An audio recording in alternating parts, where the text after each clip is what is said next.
Hi, this is Logan with Spiritual Danger Close Podcast. Normally, episodes are the narration of my blogs, which come from my thoughts on a particular subject. And learning of what it means to live spiritual danger close requires to have an open conversation with knowledgeable individuals. Today's episode reflects that idea and hopefully helps you with your spiritual discipline. Today's speaker was requested by me or those who follow the blog or podcast. If there's a conversation you'd like to hear or wanted to comment on today's episode, please do so. I hope you enjoy the conversation that you're about to listen to.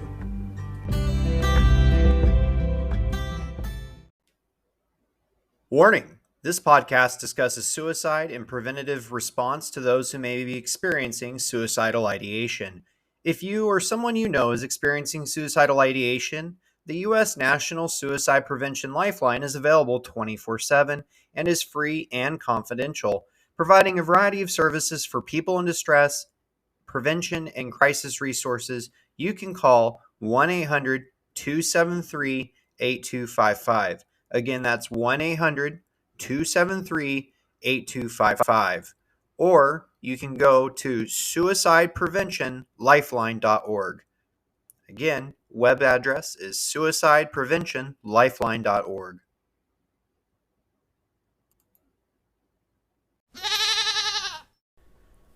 Law enforcement is a crucial aspect in society to maintain law and order. In the last decade, the spotlight has been even more focused on law enforcement. In 2018, according to a report by the United States Department Justice of Office of Justice Program Bureau of Justice Statistics, reported that 61.5 million people over the age of 16 had interactions with law enforcement.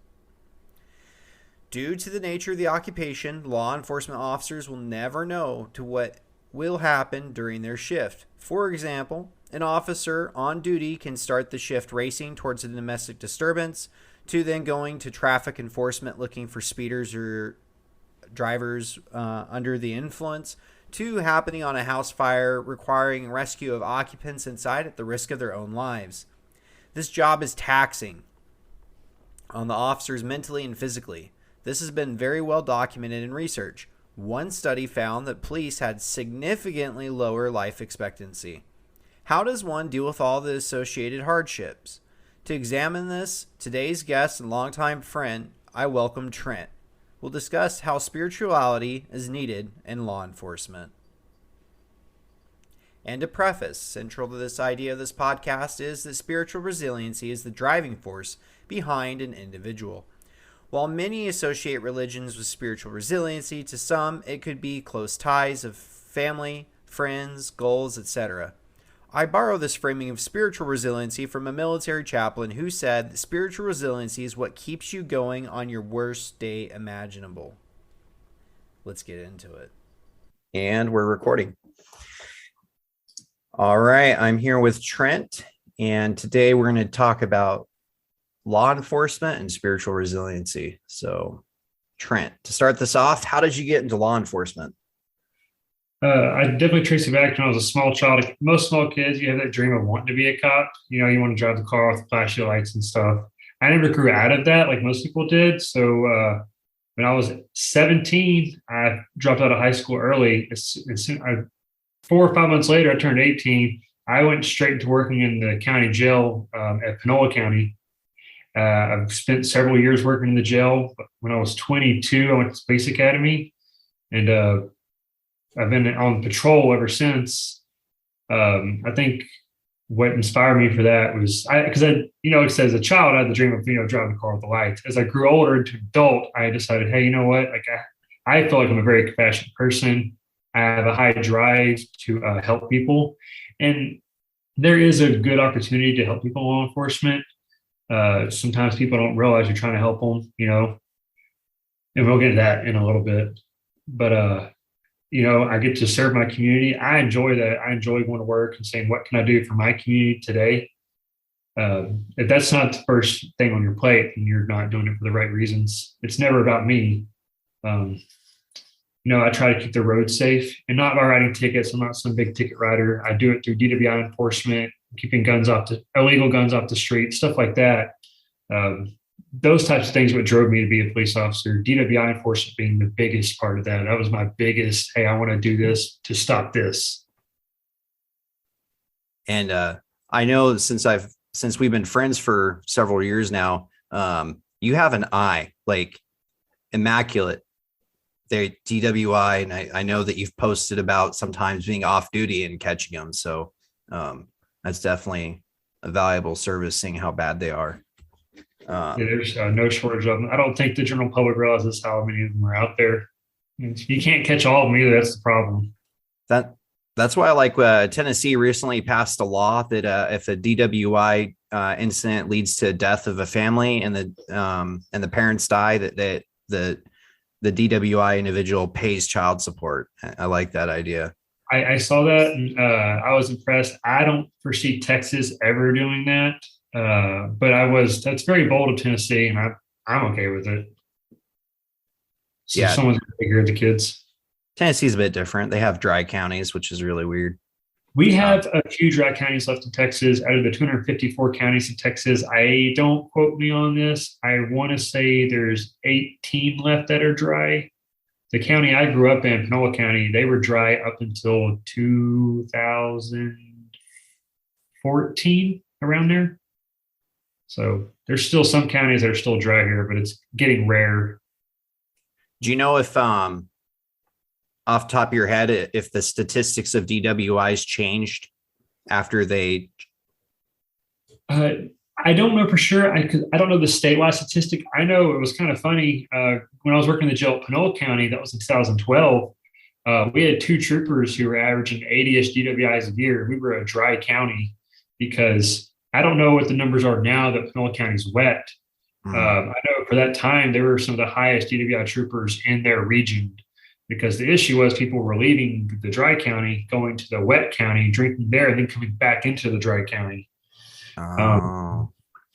That's a lot of what was happening. They were catching people coming back from Shreveport or Longview or Marshall or Center. Any direction you go, you're surrounded by wet places.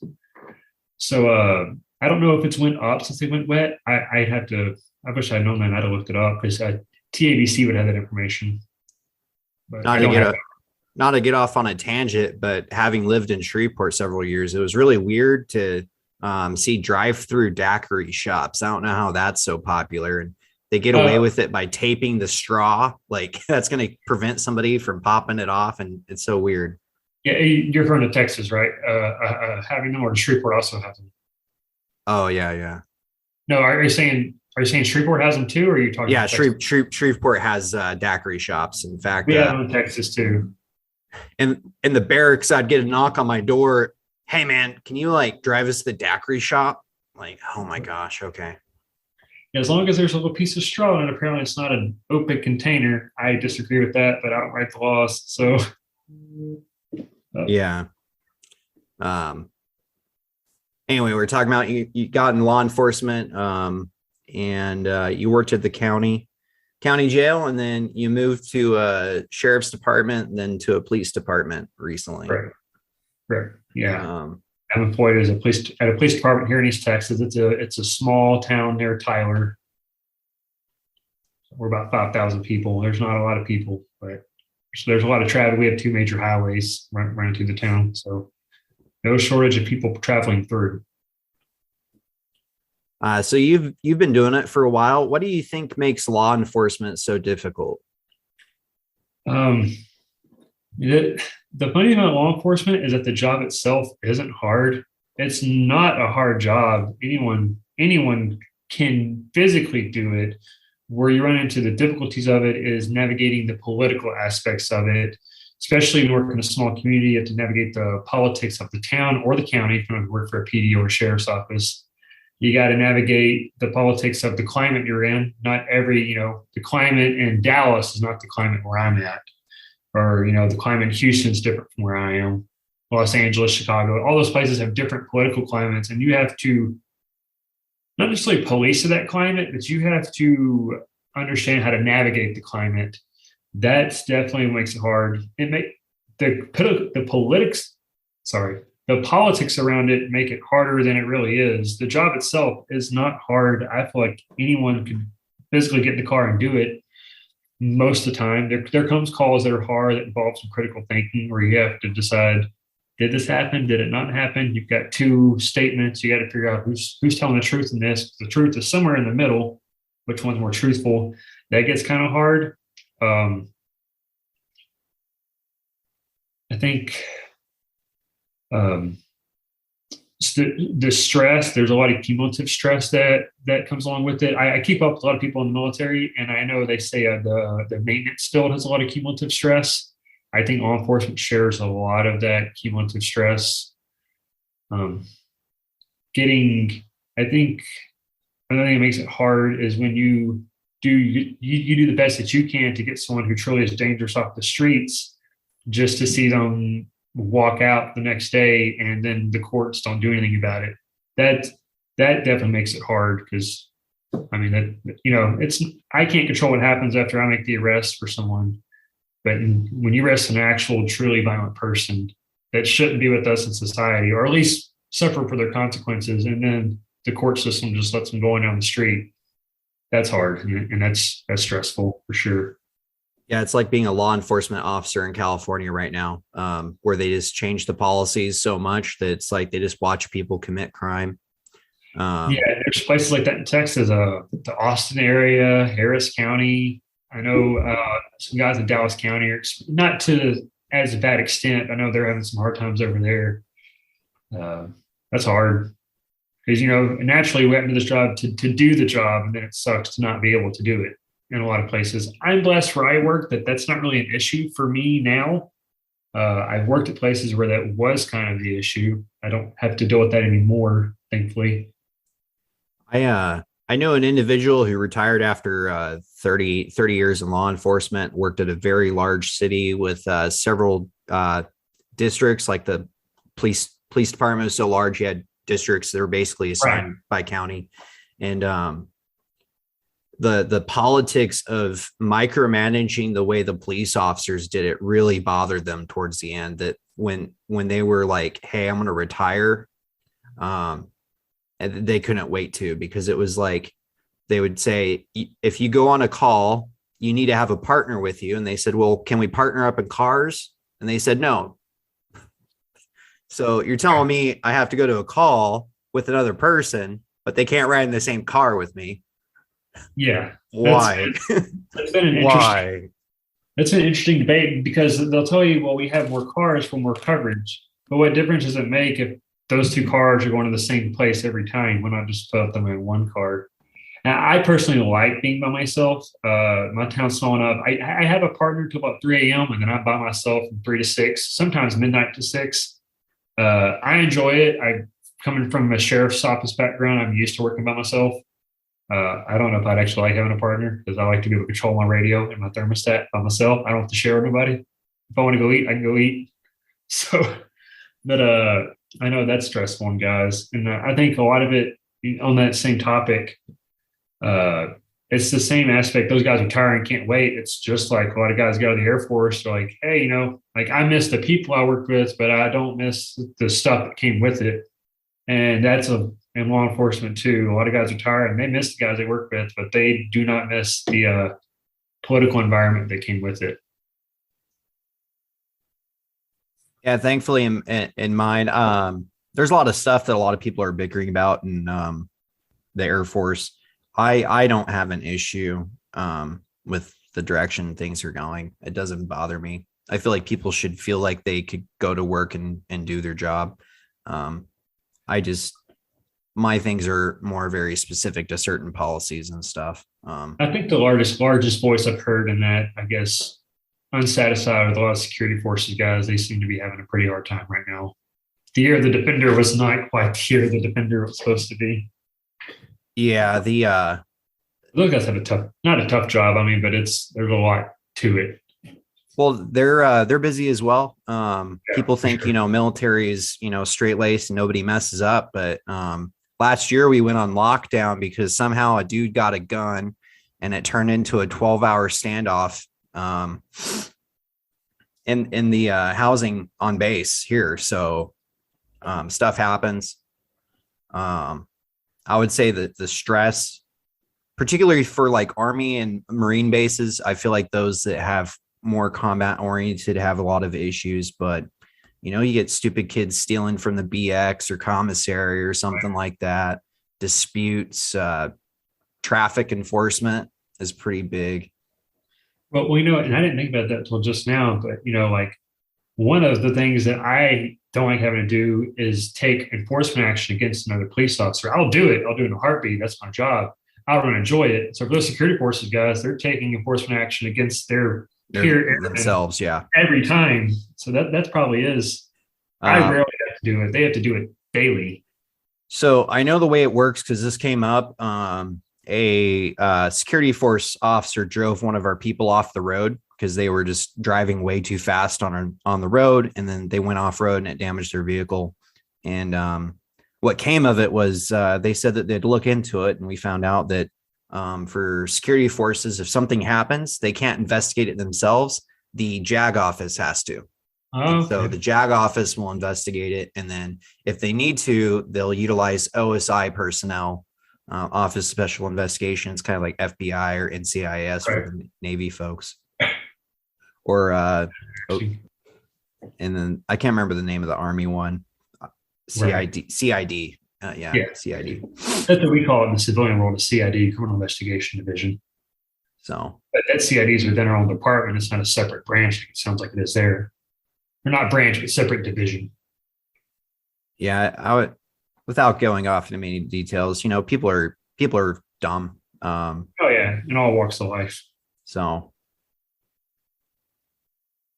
what makes law enforcement difficult is just like, in your ideas is the or in your opinion is the politics associated with it.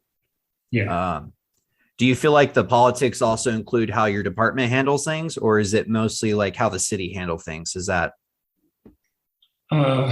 Let's see. I can speak on the city aspect and a county aspect.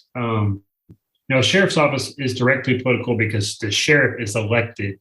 Like, at a city, at least in Texas, the police chief is appointed by the city council. The people of the city don't elect him. They elect the representatives of the city who then pick the chief.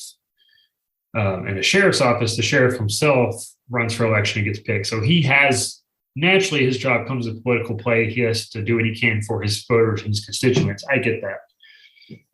When the city aspect is a little different because you will have, I think it's a little better though, because you may have, and this does not represent my city per se, but in some cities, you'll have pressure from the upper echelon of the city, the council, and they'll put the pressure on the chief. And it's up to the chief to kind of disseminate that and roll it downhill. And eventually it reaches patrol at some point, because stuff rolls downhill. Eventually it comes to us. So it doesn't have to be stressful if your top brass can minimize what's going on and, defend you when you need to be defended, but also hold you accountable when you need to be held accountable. Fairness goes a long way. And thankfully I work for a fair department, so I don't have to worry about that. Said where I'm at, I don't have the political comment to worry about. I have a very supportive community.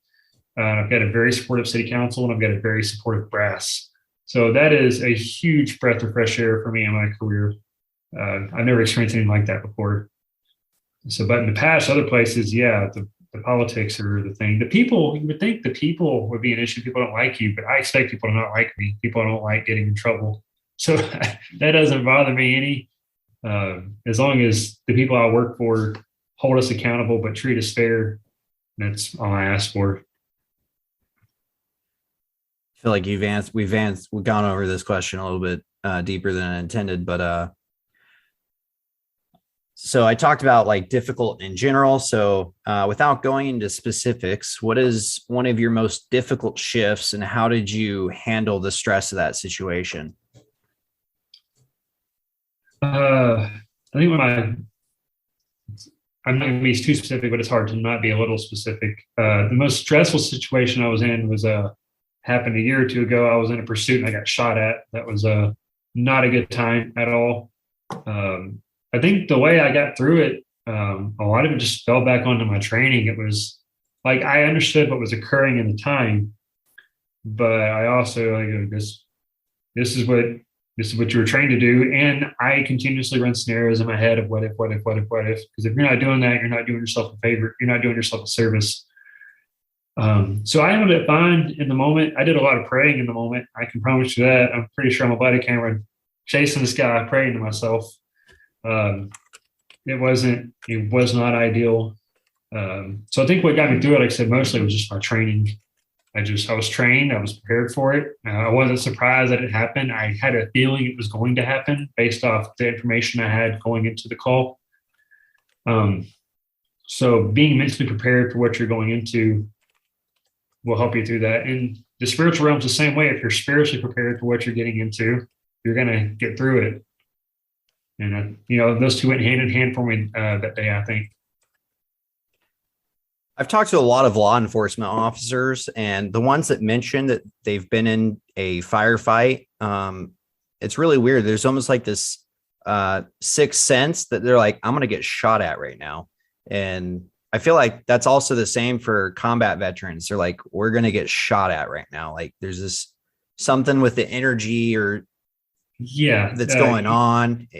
And you definitely start getting a vibe and you're like, I think this is about to happen. And you start preparing. No, not everyone gets that fortunate. Sometimes you end up in it. But a lot of times you can kind of like, a lot of times you're just like, this is going to happen, like it's just a sixth sense. You're right. You just get that gut feel and you trust your gut. It's interesting how that handles. It is. Like I said, I know, like I said, the training and just, I prayed through it and the good Lord saw me through it. I definitely had, after it was over, I definitely distress hit like, oh my gosh, that just happened. But in the moment, it was just, hey, let's get it done. The adrenaline, I love adrenaline in the moment. I hate when it's over. Right. Yeah, it's not a good feeling at that point.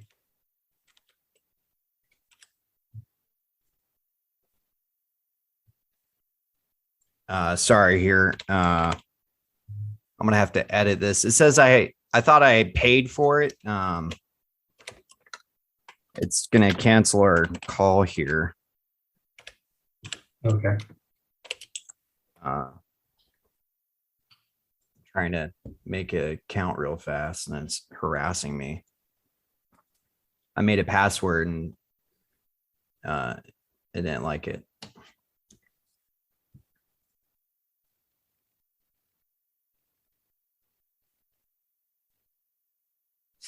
$7.10.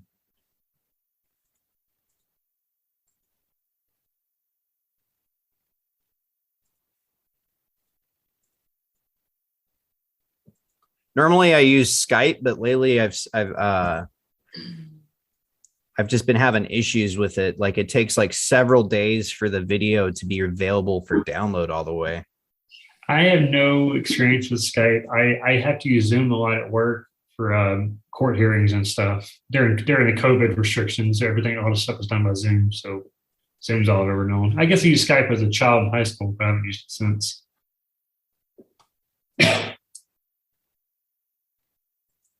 Gotta click the button below, then select sign in with Google.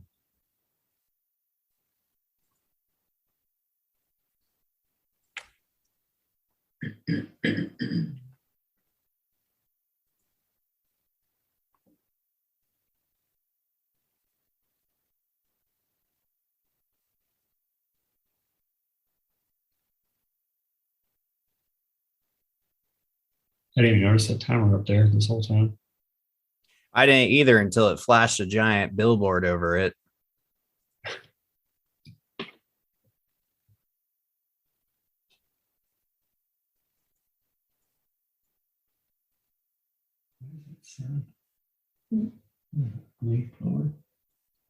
It's big. It's loud. And if it starts beeping like an alarm, then it's not an alarm. It's the back that must have charged. The new one. Thanks.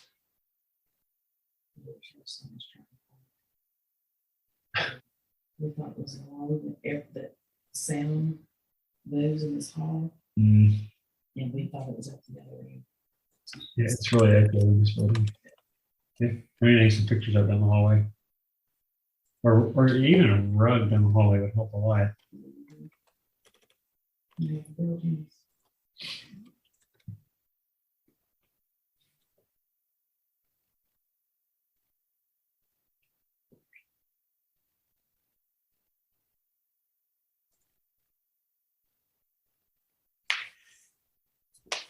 Oh.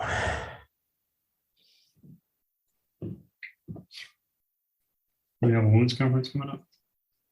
Yep, Saturday. How's every turnout are you expecting? We only got it, it's probably be close to 100. There's only 80 something signed up. So. That's a pretty big turnout, though. Yeah, not as big as we wanted. Oh, But geez. we're not the ones we're hosting. We're not actually putting it on. We're kind of, Our congregation's like 100 people, so 100-person turnout to an event like that would be big. yeah. We're averaging about 500. Y'all's church is 500 per service. y'all's church is probably the same, but I think it's like, oh, like we'll go to church in the morning. And I'm like, wow, we have a huge turnout. And they release the kids, and like, where did all the congregation go? You have so much youth right now. I'll think one service looks bigger than the other, then we'll get the numbers. I'm like, I was off. Y'all's kids go straight to youth, right? Mhm. Ours sit with us until worship, and then they go to class. Or sorry, until worship's over. From infant to preteen, go to their classes, and then 7th grade and never stay on their We looked really packed until worship's done. They released the kids, and then we're like, where did I go? Yeah. Yeah, a big youth. Right now is top. Oh, okay. We are back, I think. Is it showing? Is it showing what? You? Is that timer still there? No, the timer's gone. Oh, capitalist bastards. It sent me a little advisor said, Oh, you have unlimited minutes. all right. So we're good. Well, now I'm committed to Zoom, so Right? You are full up. hopefully they don't turn in Netflix and just keep adding $1 every month. Okay, You can throw on Netflix. Oh my gosh. so I'd be fine with the price upgrades. There's stuff I want to watch, but you keep upping the price, there keeps being less and less stuff I want to watch. I used to have a lot of shows and stuff that it would show like, 80 to 90% that I would watch. And now it's like everything's like 70% within my tailoring. So it's like, why do you expect that I'll keep your service if everything is just decreasing? And if your algorithm knows I don't like it, why do you think I'll keep your service? So I keep it because I share my stuff with my family, my household, and they watch it. So I'll use Netflix about once a month. But yeah, my kids use more. I use Disney Plus like I'm a Star Wars fan, so I use a lot of Disney Plus. we were talking about your difficult shift. Okay. Yeah, yes. All right. I think we had about fleshed that one out unless you had any other follow-up questions. So you were talking about one particular shift. You actually felt like, hey, I'm going to get shot at, and you were. You're here, obviously, so yeah, you made it through. And then post adrenaline and arrest, did it hit you like, holy cow, that just happened, or was it just like, oh? No, definitely post adrenaline. We know once we didn't arrest him that day, he ended up driving into a field that my patrol car couldn't navigate, and he slipped out in the, and that's something else to mention for people who, I know you have probably a wide listening base. It probably is just like big city TV stuff. This isn't a place where you have 20, 30 cops. There was 3 of us involved in this entire pursuit/shooting incident. We didn't have a perimeter. There was no helicopter. We don't have those type of resources where I'm at. So once he outmaneuvered us, he drove this truck into a tree line. My patrol car could not get into that, and he came out the other side, and we went to the next county. So I no longer knew where I was. He knew the environment better than I did. He outmaneuvered us, and he got away that day. DPS caught him the next day hiding out. So there was no post arrest for me at that time. So it's just the post situation, So We didn't realize the time he had gotten away. We thought he was hiding in the woods. So we did get the best perimeter we could set up. And once you get to that point, everything kind of slows down. And then you're like, oh my God, that just happened. And you kind of start running through the what ifs again. But, In that situation, did you have any coworkers that were like, "Hey, man, I've been through this myself, and this is what you should expect," or was it just kind of? I know that was the first time for all three of us to get shot at. Actually, we were all like, "That just happened to us." No, we had not that bad things don't happen in small places, but it's not. I'm not going to compare myself to like a Houston cop where those guys are literally running and gunning every day. It's like a little Fallujah in some places there. I'm not going to compare myself to those guys. We do have bad stuff happen, just on a much less scale. So none of us had actually been through that. I've worked with some other officers who have actually been involved in officer-involved shootings. I didn't shoot back. We were doing 85 down a county road. I wasn't in a position. I didn't know where my backstop was. I didn't feel safe to return fire. Because like the odds of hitting another vehicle doing 85s on a bumpy county road are pretty slim, which is the reason he didn't hit me, because the odds were slim. So I didn't have to really do a full debrief or anything on that. It was a very one-sided incident. So the sheriff at the time I was looking for, he did call me directly within like, I think 15 minutes of it happened, and talked to me for a few minutes, asked if I was okay and stuff. And that meant a lot. I still have great respect for that man today for that. There's no one else in my chain of command said anything to me. I feel like with professionals, especially in like very niche communities, military, law enforcement, first responders in general, I feel like there's a lot of this assumption that you've experienced it before, or you've been through this. Like as an NCO, I've experienced a lot of things in my career, a lot of stress. We're going to war, we're doing this. And I've actually been pre-deployed because we thought we were going to war with Korea. I was a part of an early task force that went to South Korea to go prep for war. I had been involved in prepping for war against Syria in that before. So it was really new. It wasn't new to me. I already went through that. This is just a different situation for me, but there was younger junior airmen that had it. This is their first base. This is the first experience they've had with that. So welcome to the Air Force, kid. Yeah. Yeah. So like, I feel like there may be that mentality with that too. Like, we just get so wrapped up in our world that we forget that, is this the first time someone's experienced this? Should we talk about it? What do we do with it? So it's been,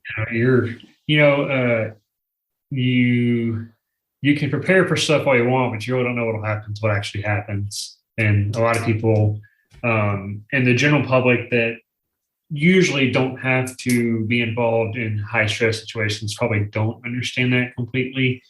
It's definitely not like you see on TV, that's for sure. Yeah, good old TV.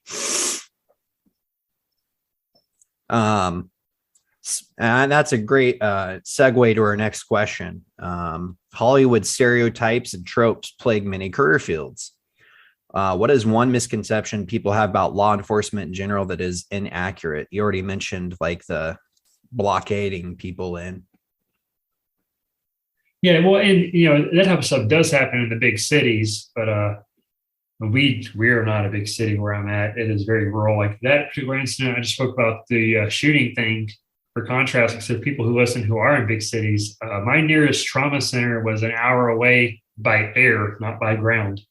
My nearest town was 20-ish minutes away. And when I say town, it's like 3,000 people. I mean, we were in the literal middle of nowhere. So it's Hollywood never really actually betrays that. Something else I think Hollywood gets wrong about my profession is, and I see this a lot personally, is investigative stuff. Like I go to a call and somebody wants me to fingerprint their couch for fingerprints that someone broke into their house. And I understand where they're coming from, but that's not how that actually works. I mean, fingerprints are pretty hard to come by. They're pretty rare to pull. I've seen a lot of fingerprints. I see them. I can't lift them for various reasons, environmental factors. That and as a patrol officer, I am not a crime scene analysis. I have very rudimentary training in the realm of crime scene investigation. That's what the investigators are for. And we're not, you're not going to have an investigator come out to every vehicle burglary or stuff like that. I think, and it's unfortunate to admit it, I think a lot of people think we're going to solve every crime that we come across. And unfortunately, we're not. And I think part of that misconception is fed by other officers who lead them on to believe that. I'll tell them straight up, hey, look, I'm going to take your report. I'm going to send it to CID. I don't know if we'll be able to figure this one out. Like, for instance, your chainsaw got stolen, but you don't have the serial number. You don't have any video of who took it. There's no subscription. I mean, at that point, it's just lost in the wind. Even if I did find the chainsaw, if you don't have your serial number for it, how am I going to know it's yours and I recover it? And people say, well, they'll tell us, oh, there's a scratch on the right side. How many Kubota chainsaws have a scratch on the right side? Mm. So that's a big one. And I do hate that with people, and I think it's a tough pill for people to swallow. But property crimes, don't quote me on my statistics, I want to say something around 70% of all property crimes go unsolved. When I say all property crimes, I'm talking about from the little shoplifting at Dollar General to big stolen vehicles are easy to recover because you have a license plate and a number. That stuff gets easier. Firearms are a little easier because most people keep the serial number to their firearm. Eventually, it'll turn up. We'll stop it and search a car and find it, or it'll end up involved in some other crime. But small stuff like bicycles, lawnmowers, stuff like that, power tools, the odds of finding them are really slim. And I think that's a huge misconception. People think you're going to find everything, and we're not. And I don't enjoy saying that. I don't think the investigators enjoy telling them, hey, look, we've worked on it for 30 days. We can't find it. But that's just the reality of it. They actually have a term for that. It's called the CSI effect. That people feel like this is how it really happens, when that's just dramatization for TV show.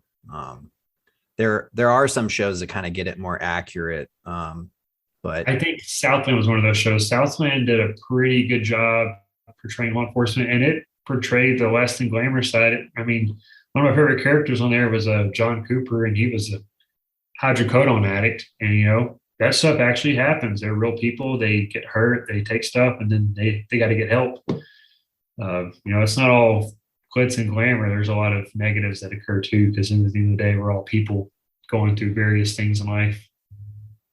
It's just unexcusable for us to do it, obviously. The CSI effect is real.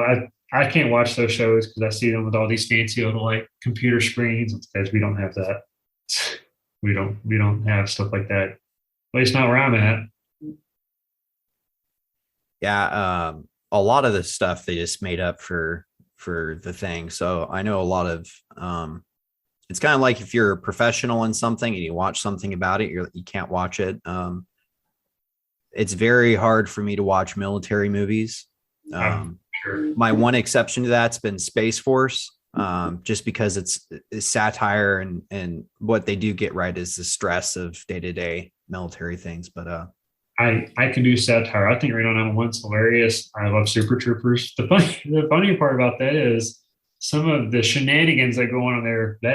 We do a lot of the shenanigan stuff. Like, actually, that's more realistic than some of the shows that try to be realistic as far as the shenanigans of it goes. I haven't seen it yet, but the creators of Super Troopers did a fire department one, which I've heard good things about. So those guys also have a lot of shenanigans. We have shenanigans with each other. The fire department police thing is a lot like the Army Air Force type thing. Yeah, the camaraderie and it's the same team, but we're going to give each other crap. Yeah, friendly sport harassment. Right. For sure. Yeah, I think that's probably on the conceptions. I mean, I know. Oh, you know what? The other conception, though, something that always bugs me is and I get they threw it for the sake of TV because you can't have your main character being out for 2 or 3 months at a time. But anytime there's some type of officer involved shooting on TV, they're back to work the next day. That does not happen. It's treated as a criminal homicide investigation until they determine that it's not. And everyone likes to say, oh, they're on paid leave, they're on vacation. It is not a vacation. I've never personally had to be on leave for that because, like I said, my incident, I didn't shoot back, so I didn't have to go on leave. But there's no vacation to it. Those guys are undergoing an incredible amount of mental stress. They're talking to investigators, they're talking to attorneys. I mean, you can't enjoy being off for 2 or 3 months when you're wondering, am I going to go to prison? Are they going to agree the shooting was justified? It's not a vacation. That's a huge misconception. I know a few guys that have been involved in that. They were not at home drinking mimosa and having a good time. They were stressed because it is a homicide investigation to determine if it was justified or not justified. And that takes time for investigations to unravel, and that's why it takes weeks. It's not in the day and age of I've got everything I need on my phone right in front of me. Instant investigations are not instant information. It's a process of gathering information. It takes a while. And I think people don't quite understand that. Yeah, maybe someday we'll get to that Minority Report level of instant, or even to the Judge Dredd, but we're far away from that possibility.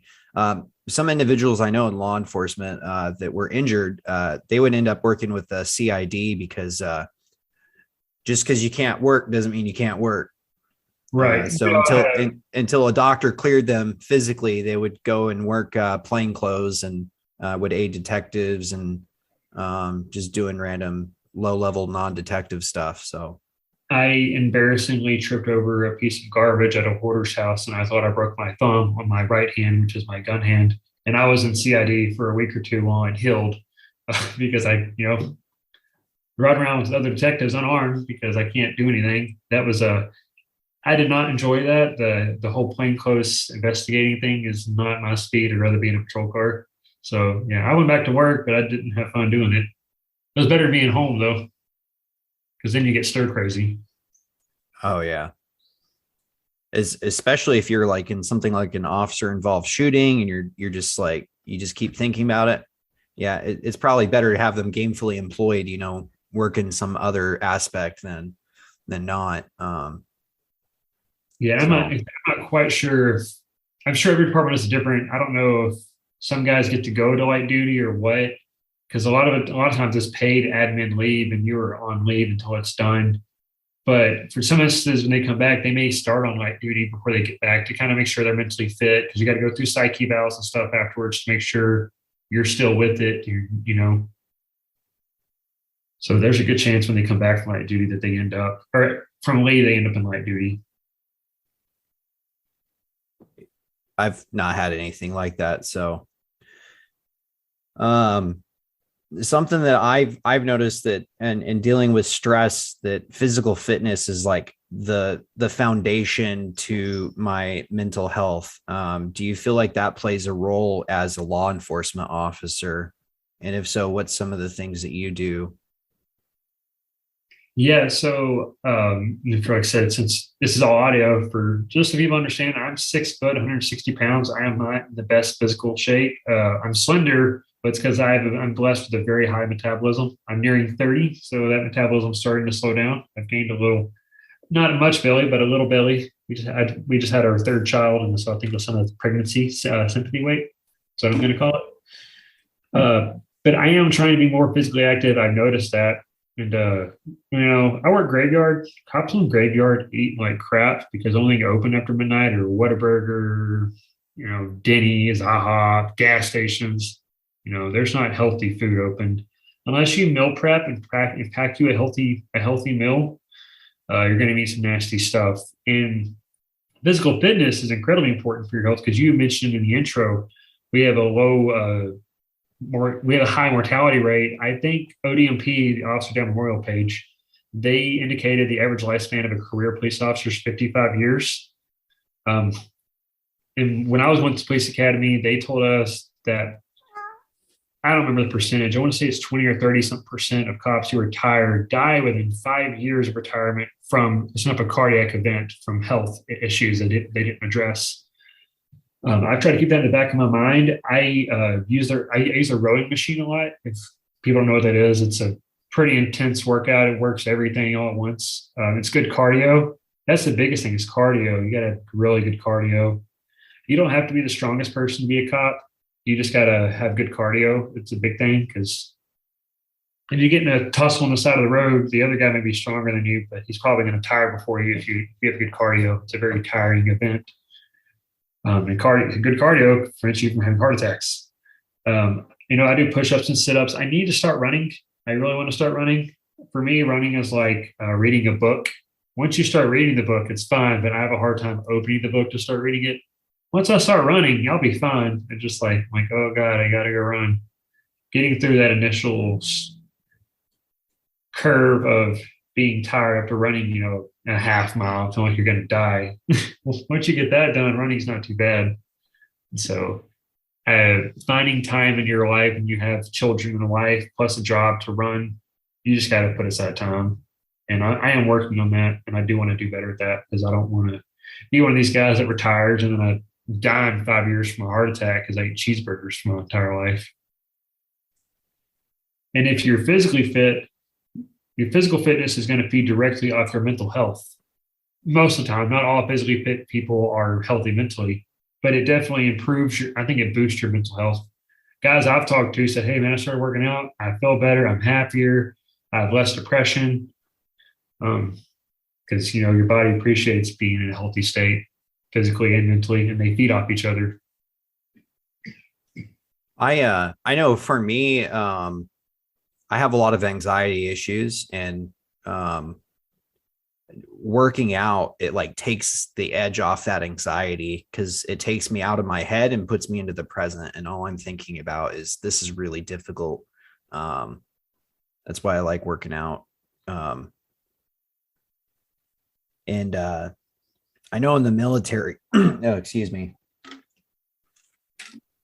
I know in the military, we have access to top of the world class gyms. In some aspects, some are better than others. A lot of units are getting their own gyms.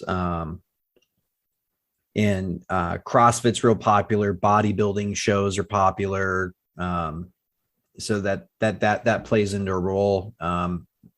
You mentioned defenders. They have their own PT test.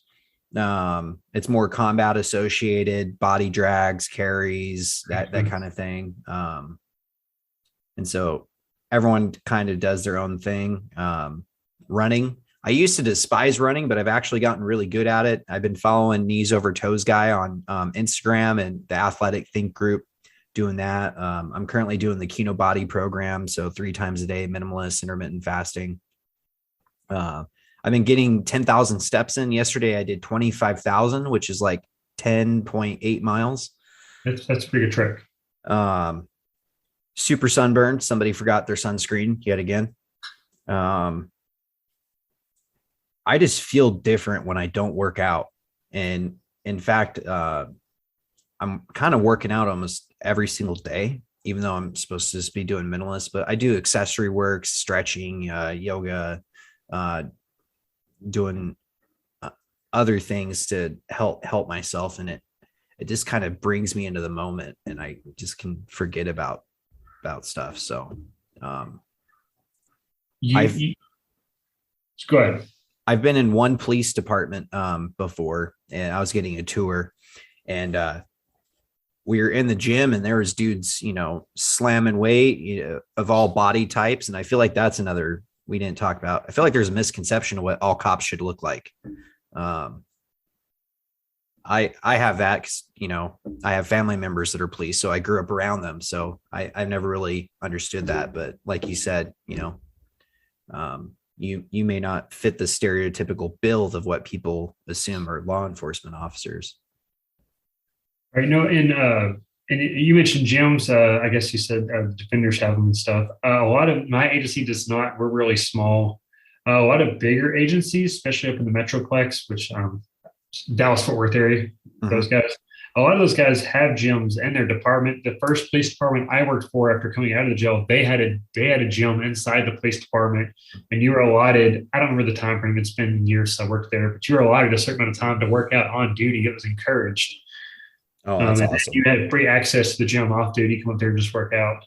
I think that is incredibly valuable. And, those guys get together and there's not everyone in the department, but a lot of the guys, they all feed off each other. So now they're all working out and they're all healthy. And that's, again, the mental health is up. They're pretty short staffed over there, but their morale is high. They're just short staffed because of their pay. And the city's turning into like a dumpster fire in terms of crime. But the guys that are still there, they're happy, they're healthy, they have a gym to work out in. That speaks volumes, staying physically fit. And you owe that to yourself and you owe it to your community, because what good are you if you can't do your job because you're overweight or underweight. I can't remember his name. He's a Polynesian and he was in law enforcement. He was a CERT member, or SWAT for what some people know. They call him CERT now, but he was talking on a video interview that he did not want to be the contributing factor to something bad happening on his team. And so in his mind, he said, every time I worked out gave me one extra up to make sure everyone went home at the end of the day. And so in his mind, it was like, he had to, he didn't want to be like the slow guy or the last guy. He wanted to be there, encourage, like you said, that camaraderie, like encouraging. Right. No, and that's good. And that's really important. We need more of that, because there's, as much as there is people who are into physical fitness and staying healthy, there's no shortage of people who just don't care about themselves. And it shows. Their uniform is sloppy, their patrol car is sloppy, their work ethic is sloppy. Their reports are sloppy. There's no shortage of people like that. I wish that there was, but there's not. I'm somewhere in the middle. I'm definitely not sloppy, but I'm not one of these fitness gurus. I'm getting better though. It's a work in progress, finding more and more time to put aside to work out and stay physical and healthy. In the aspect of fitness, do you do any sort of martial arts? Do you keep that up? I know academies train some varying types. I do not, and I should. And I'll be the first to tell you that I should. I know several officers I work with who are deeply involved in jiu-jitsu and judo. Those seem to be the two common ones, at least from my area. The guys really seem to be into judo and jiu-jitsu. I know a few guys who take Krav Maga, but most of the ones I know, they're jiu-jitsu and judo. And I should be involved in something like that, but I have not found the time to do that. I'm sure I could find the time if I really wanted to do it, but I don't know exactly how often defenders have to do it, but they do on duty. They do a lot of different on duty trainings. They do a lot of close quarters stuff, and then they alternate, and then they will show up to the base. We have one of our rooms. It's a giant. There's a giant like mat, and so it's like a martial art room. right. And they just do jujitsu for an hour. Everyone shows up and rolls on the floor. So I know jujitsu is incredibly popular. Yeah, I think it's, and I'm not a martial art expert, but the fundamentals of it are definitely helpful to law enforcement. It's a lot of, about ground and control tactics. Because anything we do with someone's going to end up on the ground at some point. Yeah. You got to get on the ground and cuff You got them. to ground submission and that kind of thing. It all goes to the ground eventually at some point. The only time you're cuffing someone standing up is if they're being, compliant. Yeah, it's something I've seen a lot of people talk about, that the idea that law enforcement should all have black belts in martial arts just to make them more confident. But I think I think it's a good idea, but it's wishful thinking. Yeah. We're having a hard enough time keeping cops on the street. You start adding stuff like that. You will get some really top-notch cops, but you won't have a lot of them. That'll be like trying to spread, it's like it's so different in the military. Not everyone can be operating at a SEAL Team 6 level. yeah, It's just not realistically or logistically possible, and it works the same way. Not everyone can be just this super judo black belt guy. Yeah, I know the Marine Corps has a mandated program. They do martial art, and they have belt. I don't remember what it is. But they have their own type of martial arts, right? It's like a Marine Corps specific thing. Yeah, which incorporates other stuff. I used to do jujitsu in high school. I got this idea that I would be a cage fighter. But UFC was getting big, and there Right. was like extreme fighting and stuff. So I got into martial arts again. I did taekwondo when I was younger, but this one I did was a mixture of taekwondo and jujitsu and judo. Um, and I have a big Italian nose, so it meant I was getting my nose broke. In fact, my nose breaks were so bad that today I have hairline fractures that when I get my teeth scanned, the dentist goes, what's up with that? Every single time. Yeah. I'm like, Cage can you just put it in my record, please? It's fighting is embarrassing. not for me. Oh, that looks like it probably hurts. So I got really good at talking to people. I can talk myself out of a lot of situations. Like, you know what? I don't get punched in the face. So let's just talk about this. You'd be surprised what you can talk people out of. There's no reason to resort to violence. Let's just talk about it. Not everyone can be talked to, and everyone can be de-escalated. But if you actually put forth some effort, you can de-escalate people and avoid getting punched in the face. So that's always nice. Getting punched in the face sucks.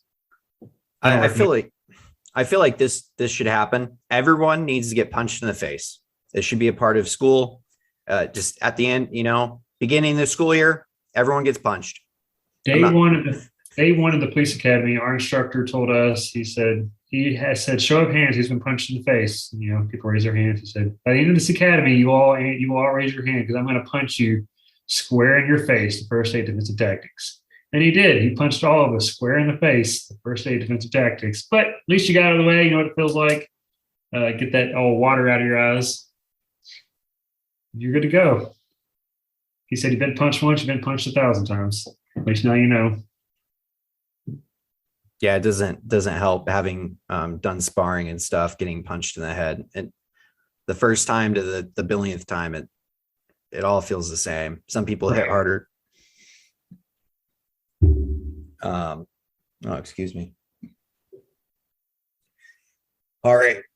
So I know we talked about this one. It's a long question, so people bear with me. And the U.S. Air Force senior leadership has made a considerable step in furthering access to mental health professionals. For instance, airmen have access to behavioral specialists, which includes base psychiatrists, chaplains, Airmen Family Readiness Center counselors, and more recently, maintenance groups are adding counselors and social workers to aid maintainers.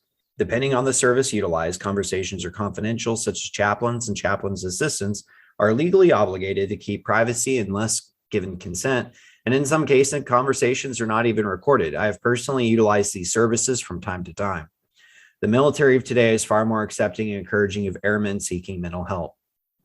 Are you aware of any departments offering similar access to mental health professionals? Yeah, so where I work now and where I worked previously, we have a free service. It's not called Teledoc. It's very similar to Teledoc, where for free, I can talk to a mental health specialist. Everything I say is confidential. I have not personally utilized that service. I don't think I've been in a situation where I needed to utilize that service. I know officers who have, and they said that was really nice, because it's either by Zoom or by phone. I can't recall because I haven't used it. They said, I don't have to go sit in a doctor's office and fill out paperwork. I make the call, I get connected with someone, and we just talk through our problems. And so I'm thankful I work for two different departments where that is paid for. And it's not even out of our check. There's the city and the county, they both pay for it. It's a paid service. I think that's great. I know other departments that have similar things. That's a very new thing for law enforcement. Mental health is just really starting to come around. We're finally getting out of the mindset of man up and deal with it. It's finally going to the wayside, which is good because the old mindset's what has led to so many suicides in the first place. And that's a dark side of law enforcement too, that there's a lot of abuse issues within law enforcement, or not able to de-stress. I feel like that's an issue everyone has, is and then de-stressing, they can't do it. And so what do? They turn to depressants, alcohol, or drugs, or other addiction things. So I've seen way too many cops turn to mostly alcohol. I've seen some turn to other stuff, and they eventually got arrested and not cops anymore. most of them, they turn to alcohol. They lose their faith. They stop going to church. They stop meeting with fellow followers and stuff like that. And it's a slippery slope, and you hate to see it, and you do your best to help them, but you can't help them if they don't want help. Yeah. It's hard to watch. As I've seen a few guys already. I've been jail and patrol combined. I've got about 10 years. And in that time, I've seen a handful of people go down that path, and it does suck for sure. You hate to see it. I would say what bothers me the most is people that you don't know something's going on because there's a stigma of I gotta look strong.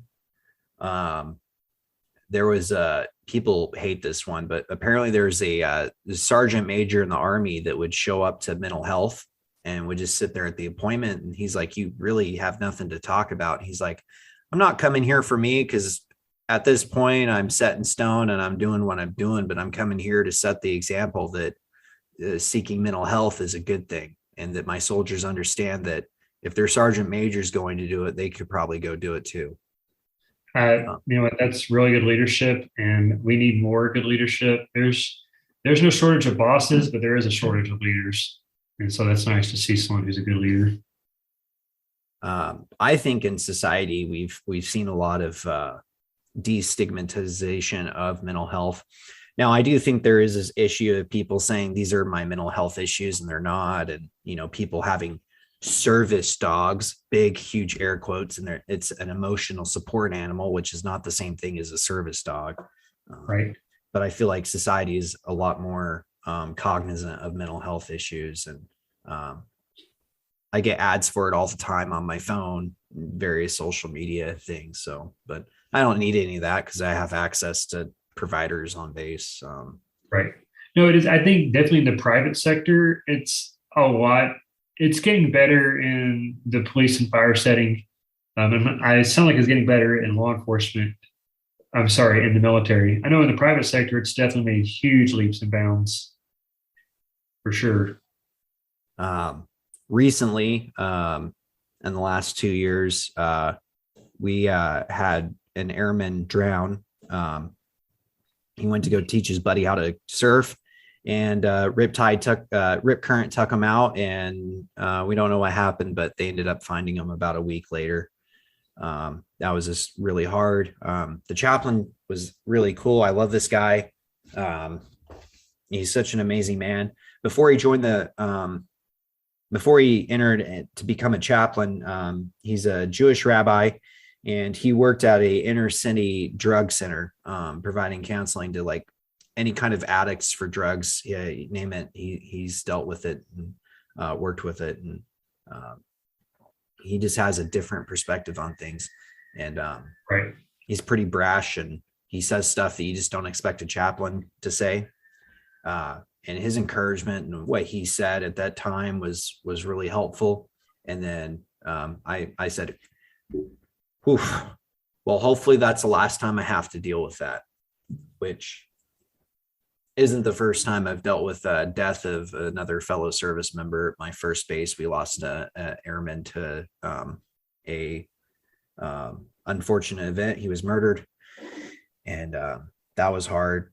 I don't remember a chaplain being out there for that, but I assume there was. But this other incident, I was just like, oh, okay, that was hard. We're gonna miss him. You just have to go on at a certain point.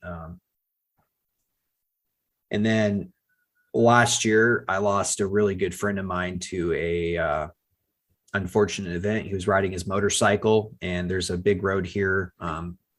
It's called Route 58 in Okinawa.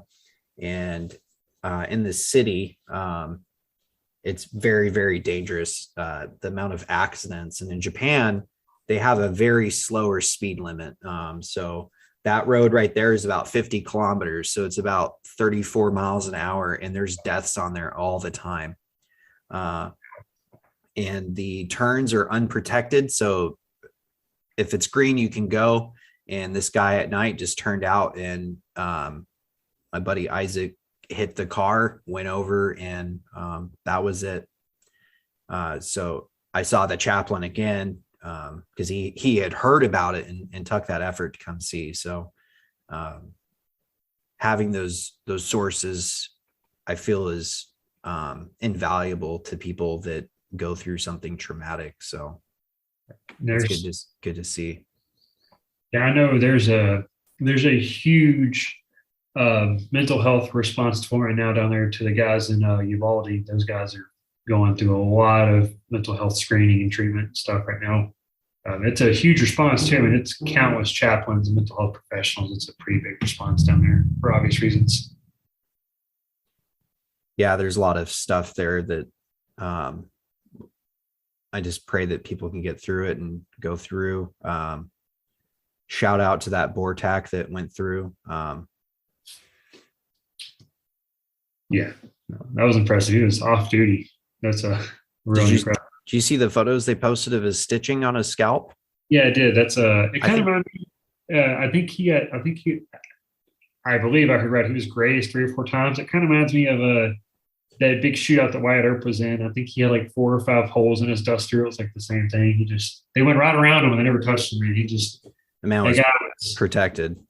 That guy was protected, and he was honed in on what he was there to do, and he handled his business. He's definitely a hero. Yeah, it's hard. I've spoken with a lot of law enforcement, and I know law enforcement, and you just can see people that there's something that they experience that's really hard, or they can't watch they can't even watch fictional movies just because it triggers so much an emotional response. Yeah, I am not friends with any cops like that, but I am pretty close friends with a Marine who was involved in, I want to say it was in Kandahar, and he was there during the peak of it. And there's a lot of stuff he won't talk about or watch. That's pretty hard. Yeah, he lost a few guys there, I think. Yeah, when we pulled out that debacle, the chaplains were really busy because there was a lot of people in the military that had been there in Afghanistan, and more of the people that are senior NCOs. So they're about 15 to 18 years in their career. A lot of those guys were very upset of how the pullout happened, and me and him talked about that briefly. He definitely wasn't too thrilled, And I won't get on a rabbit trail of that, especially since he's with DOD. But there's definitely a lot of hurt feelings over it. And I understand. Like the lesson that can be learned from that is stuff happens outside of our factor, and we can't control it. You're right. The only thing we can control is how we deal with that situation and in the moment. Do we let this affect me so much that I can't carry on in my day? How can I deal with that? We're never going to get those service members back that died there. So how do we move on from here? And I feel like we're still trying to figure that out. And I think it's do your service, do the best that you can, and try to be there. Because that's all you really can do. So. No, I agree with that. And on that topic, this is actually off topic of the question, but it's on topic of the conversation. And you mentioned that you got to do the best you can do, and that's it. And that's you asked me before I started this as far as how do I handle the job from a religious standpoint, and that's really it. I've taken some pretty tough calls, but I just kind of compartmentalize and say, look, I did the best that I could do with the power that I had. I pray about it a lot. I pray for a lot of the people that I deal with a lot. And that's all I can do. And if something negative happens, and it has happened, there's a call. I did the best I could. I had a feeling this guy was suicidal, but we didn't have proof. He wouldn't make any comments.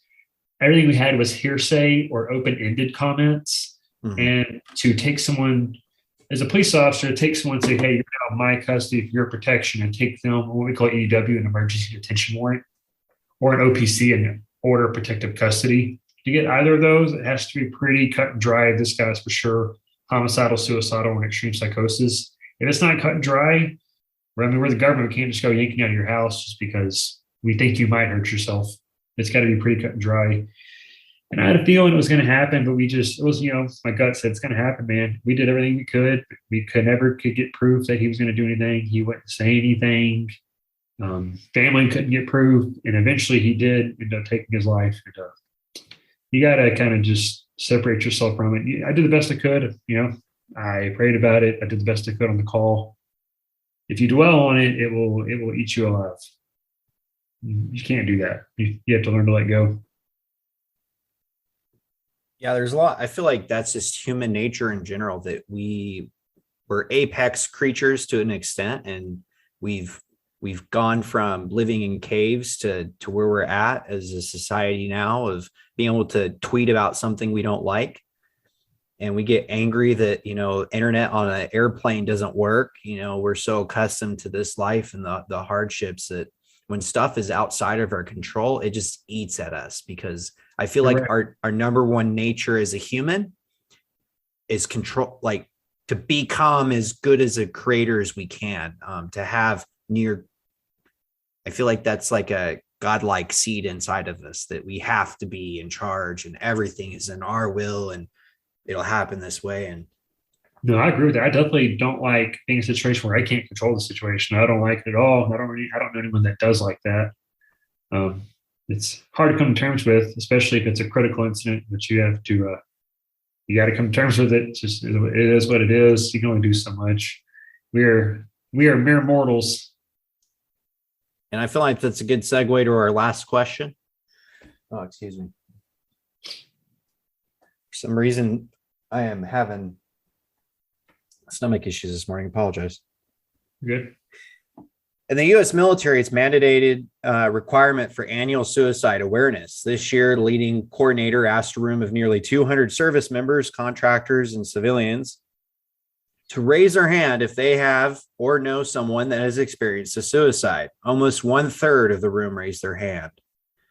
I was expecting a few hands. When it seemed like nearly the entirety of the whole room raised their hands, it was just, wow. I don't want to go into some details, but I now have experience in that. It's hard. Are you aware of any such training for law enforcement officers? There may be some training in the larger departments. Like I said, I do want to make that clear to the people who are listening. What happens in big agencies is much different from small agencies where I work. I work with several guys who came to us from the Metroplex. When I say Metroplex, I mean Dallas-Fort Worth area. We call it the Metroplex. Mm-hmm. Those guys tell us we're policing like it's 1990 still in terms of technology and just how we operate. We're very behind the curve here. 50 years of tradition, unhampered by progress, is what I like to say. But so they may have something like that up there. We do not. There is no annual suicide awareness training. The best you'll get is hey, that was a rough call. Go talk to someone about it. There is no annual suicide training. The only formal training I've had in suicide awareness was in the police academy. That was 2016 when I went to the academy. So, that is it. And that was maybe 3 days, 2 days, if that. It's pretty inadequate, if you ask me. I think that's when we became friends, because I remember you posting about going to the academy. It's a good possibility. No, there's nothing mentioned there. Like I said, there probably is at larger departments. I would assume they're very progressive, but we are not progressive where we are. And that's not a dig at my department. That's just the culture of East Texas, at least, on how things are done here where I am. I think I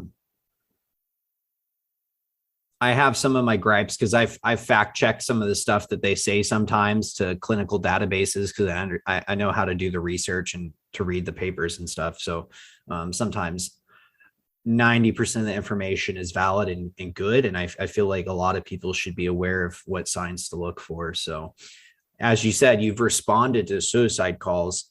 So there is an idea of indicators of what to look for, and but how to respond. We use the ACE acronym: Ask, Care, and Escort. And asking, if you think someone may have something, you got to be straightforward. Hey man, are you thinking about hurting or harming yourself for someone else? Caring, this is a little bit different.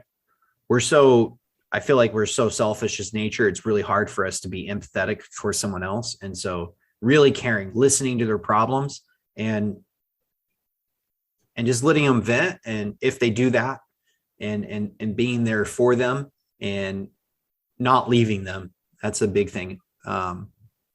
They talked about. And the last one is escort, that if you need to take them somewhere, emergency rooms, I know, are trained to handle that situation. So if you see someone, you've asked them, you've cared for them, and they really can't get out of that stupor, emergency rooms are trained for handling that situation. So try to get them to an emergency room, or if you're religious, to try to call, get somebody that is a trained professional to help in that situation. I have never used that acronym, but you just described exactly how I handle a suicidal subject call. And so that's pretty interesting. I mean, I have, there's no beating on the bush. I ask them flat out, hey, you hurting or killing yourself today? There's no point to beating on the bush. They know why I'm there. I know why I'm there. Let's just be adults and talk about it. I'll sit down on the couch and talk to them. You don't have to be this Mr. Arms crossed, officer safety all the time. You can sit down and talk to people. You can gauge the room, read the room. You can sit down and talk to people. Hey, I'll ask them, hey, are you suicidal, or you see someone to talk to? I'll talk to you. I'm here till 6 a.m. We can talk all night. That's whatever you need, man. If you need help, I can get you resources. When we take them to ER, I'm going to touch on that subject. I'm not going to get on a soapbox, but I'm going to say, at least in Texas, I am very proud to live in the state of Texas, and we do a lot of things really well. We do not do mental health well. Our mental health system is next to a joke. It's really bad. What happens for now? I mean, if I take someone in on an emergency detention warrant and they're screened by the local mental health specialist, they'll be sent for treatment, and they're usually gone for 24 to 48 hours, and they're released right back home, as if that magically fixed the problem. And then I'm out going to the same suicidal subject, calling in a week or two later. Or sometimes I go back and, we couldn't, it's too late. Our mental health system in Texas needs a massive revamping. I don't know what the answer is. I'm not going to pretend to know what the answer is. I don't think pawning it off on police officers who are not trained to deal with mental health, or on EMS, they're emergency medical services. They provide life-saving treatment. They're not mental health specialists either. The way we're doing it is wrong. I don't have the solution to fix it, but just things need, I don't know how it is the rest of the nation, but I know it's subpar in Texas, and it's unacceptable how we handle mental health here. And I hope to see progress one day. Yeah, it's really hard to deal with that. I feel like society is large, until very recently. I would say the last decade is when the conceptions about mental health and suicide awareness have really started changing away from the stigma. Like, come on, man up, quit doing that, move on, just get over it, drink alcohol like the rest of us, do drugs like the rest of us, shut up, you're not important. That doesn't really help anybody. No, it doesn't. And there's still a few people up to my profession who have that mindset. Thankfully, they're getting close to aging out, which is for the best, because there's just no room for that anymore. I would say the worst part about it is whatever an individual is going through that may be a driving factor for them to commit suicide. When they do, that problem doesn't go away. It transfers to the survivors. Now, in some cases, people know why. There's a reason as to why someone committed suicide. And that is transferred. But in some cases, it's unknown why it happened, what led to it. I know someone recently who's had to deal with that in their family, and still unsure. Everything seemed good. And it's kind of like in the US, if you die and you have a lot of taxes that are due, it falls on the family to pay in some situations, which I disagree with. But in the same way that's kind of like whatever drove you to do that, your family's picking up that burden and that issue is still dealt with. So you didn't deal with it. You just passed the buck. And they don't know exactly what's going on. And then they add their own factor of what could I have done better? Yeah, no, I can definitely relate to that. My cousin killed herself on February 7th, 2011. She was only 14. Those issues that led her to do that bled off on the rest of us family. Her father committed suicide by cop just a few years later, 2014. So that's something that's very specific to my family. And so when I go to those types of calls, I take them 100% serious, and I do the best that I can for them because I know what it's like on the receiving end of losing someone to suicide. I hate going to suicide calls. I think that's probably the hardest call to go to. There's not a day that goes by I don't see those people's faces that I've went to that committed suicide. It'll stick with me forever. I've worked through it, but I hate suicide calls because, the warning signs are usually there. It's just sometimes we don't see them until afterwards in the aftermath of it. And that's what really, I think, hurts a lot of people is it's like, oh, I didn't see that. And it feels so obvious in retrospect. But we get so caught up in our own lives and what we're doing from day to day that we're not looking at the finer details of what's going on around us. It's important to check on our people and make sure they're okay and talk to them. And, I'm not saying that I don't have this belief you can stop everyone because you can't. Some people are just, they're going to do it. There's nothing you can do to stop them. But a lot of people, I just want to do the best to spread awareness to that. Hopefully people can pay attention to the ones around them. Sometimes people seem happy, but they're really not. People are really good at lying. You'll see that on classic cases like, Robin Williams, he's a comedian, but doesn't mean he's happy on the inside. I've just assumed all comedians have severe depression at this point. It seems to be that way, doesn't it? Good policy. Joe Rogan himself said that there's no sane comedian out there. So, and that's interesting because you mentioned about comedians because the deal is, and the general public doesn't quite understand this. And I don't know where an HC was. There's an HC up near Dallas. I guess they responded to some type of fatal crash or something. And the news posted a picture of the cops standing around laughing with each other. And that kind of went off the wrong way. But the deal is like those guys just, you kind of decompartmentalize yourself from that. And that's for your own survival. It's not that they think the situation's funny. They're just going to laugh and joke about other stuff and separate themselves from the call. And, we're comedians sometimes. And even though we're going through some tough stuff, it's not always what it looks like. A lot of times you just got to lighten the air, so to speak, because then it's being around the death of another human, whether it's suicide, homicide, an accident, or it is, it's a very dark energy, I guess you could say. And you got to do something to lighten it up. You're seeing things humans aren't supposed to be seeing. It reminds me of this joke from the Watchmen comic by Alan Moore. Says, heard a joke once. Man goes to a doctor, says he's depressed, says life seems harsh and cruel, says he feels all alone in a threatening world where what lies ahead is vague and uncertain. Doctor says, treatment is simple. Great clown Pagliucci is in town tonight. Go see him. That should pick you up. The man bursts into tears. It says, but doctor, I am that clown. Right. So, yeah. Like Shrek says, we're a bunch of onions, many, many layers on layers. And what you see on the outside is not necessarily conducive to what's in the inside. You're correct. No, going back to my uncle who committed suicide by cop, that is one of the funniest human beings I've ever met. I didn't even call him uncle. I just called him by his first name. He was like another brother to me. But deep underneath, there was a lot of unresolved issues. And I'm willing to bet that it has to deal with what happened with your niece. Absolutely. Yeah. Your cousin, I guess. My cousin, he had a lot of guilt left over from that. And then there's, I'm not going to get directly into her story per se. There's a lot going on that led her to do what she did. It's 14 years old. It's a shame. It's really sad when an adult commits suicide, but it's even worse when a child does it. That shouldn't even be. When I was 14, I didn't know what suicide was, but we had very different lives. And so and I'm seeing it more. I say I'm seeing it more.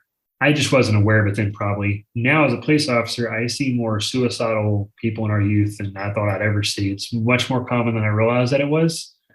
And it's really heartbreaking the life a lot of these kids live, because they don't have the same mental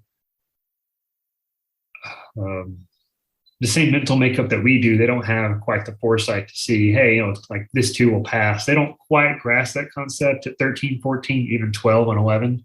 And, it's hard to tell them about it because they don't grasp things the same way that we do. And I'm no child psychologist, but I'm smart enough to know that their makeup is much different than ours. And the early years of their life are incredibly fundamental to how their makeup is going to be. My wife is one of those people, as far as our children go. She's super into these first early years of our children's life, make up their mental health for the rest of their life. And so that's why these first few years are just super important with your children, that you don't expose them to desensitizing things and, negative things. Not that they should be sheltered and coddled their entire life, but we should minimize the traumatic experiences that they have to go through.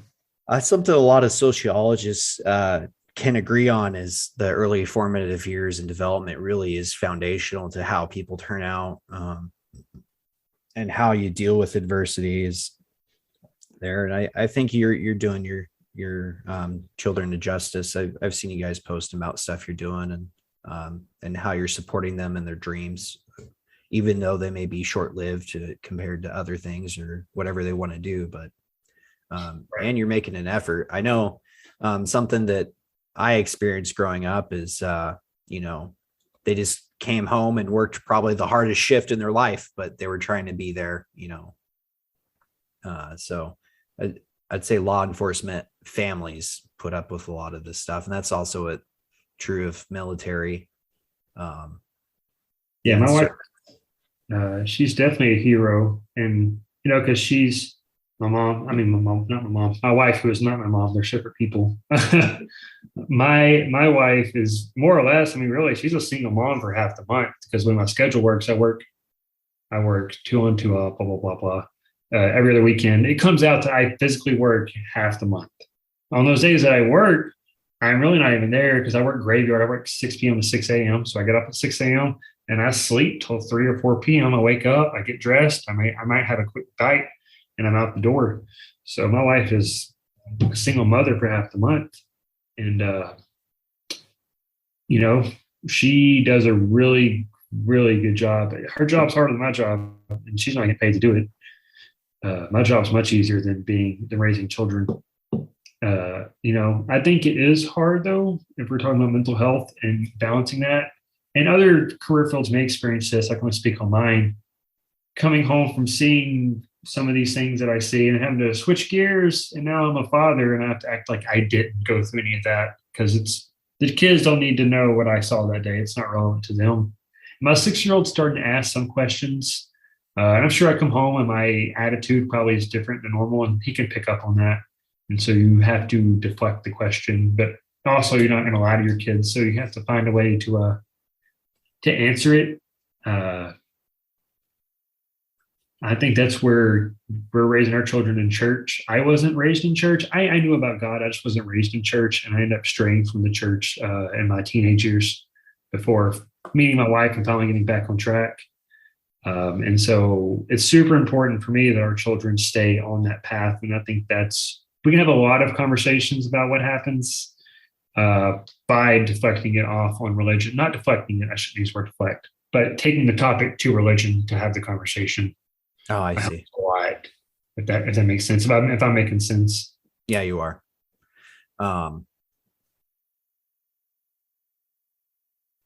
That's really interesting.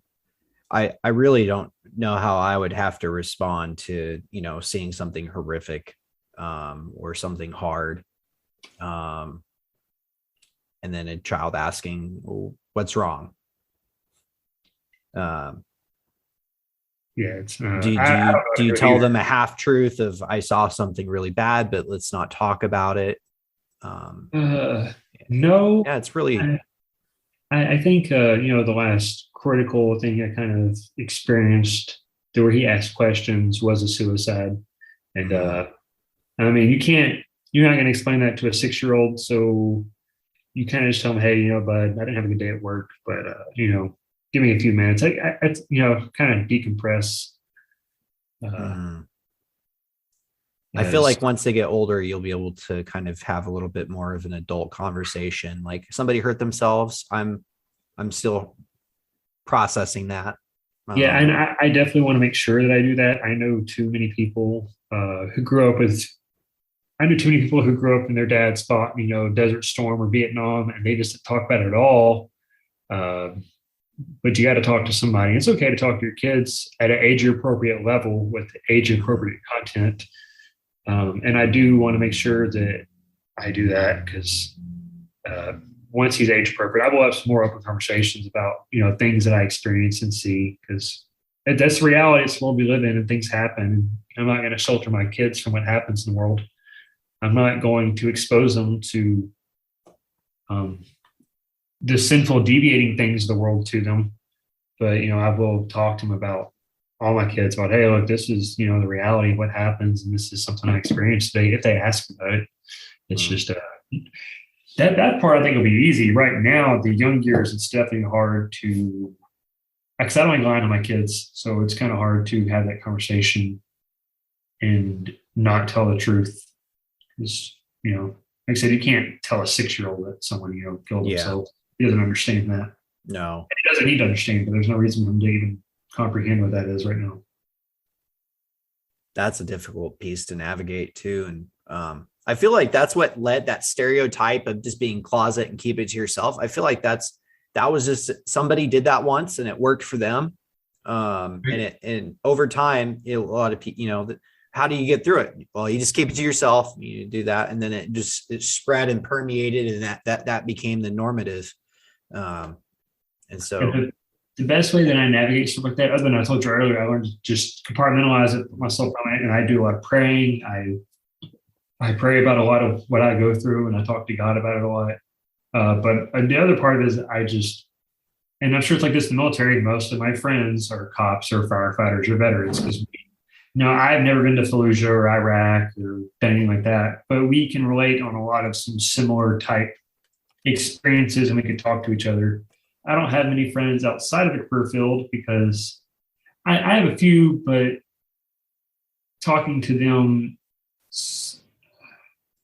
our life experiences are so different that sometimes this doesn't quite match in the middle, or it's a very hollow friendship. There's not much depth to it. I am working on that because I don't want to just put myself in a corner. But that's been a work in progress. I try to look it up to see if there's any children's book that kind of went over this. I feel like that would be something that somebody in the law enforcement community, I don't know if it's out there, but like daddy, mommy had a hard day. Kind of like right. Breaks it down to their level. That might be beneficial. I know since the current question is suicide awareness, I do want to just go over some quick numbers real quick. This is from bluehelp.org. They track law enforcement suicides. And so this was going to the last few years. For 2017, this is law enforcement only. They also keep track of firefighter and EMS, but I'm not in those career fields. Law enforcement was 124 suicides. 2018 was 155. 2019, for some reason, and I don't know the explanation for this, was a huge spike with 198 suicides. 2020 was 143, 2021 was 136, and this year already we're up to 55 suicides for the year, which I believe 55, that should be right on par with the actual line of duty deaths for the year as well. That's insane. So that's basically. Sorry, go ahead. That last one it's the 5th month of the year. That's nearly 10 suicides a month. Yeah, it's pretty rough. Men drastically outnumber women in that category. I mean, it's not even a close competition. For 2017, now this accounts for firefighter, EMS, and law enforcement. 2017, there were 181 men that committed suicide, but only 9 women. And I think a lot of that comes back to what we've been talking about, where it's the tough it up. Yeah. Well, you're a man, tough it up. Well, okay, those men did tough it up and they ended up not getting help. And so I am glad that stigma is changing. And I hope to see those numbers decrease as mental health awareness gets bigger and bigger, because it is growing. It's a slow progress, but it's getting better. It's also a very male dominated career field. It is. Yeah, you're right.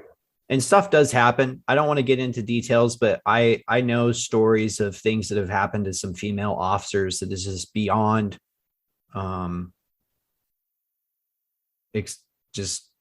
what happened to them is absolutely terrible. So they definitely can experience things in ways that a male officer may not experience or go through. So they have that's stigma. Just it's still hard. It's kind of sad. I don't even want to look up I know the military one's terrible.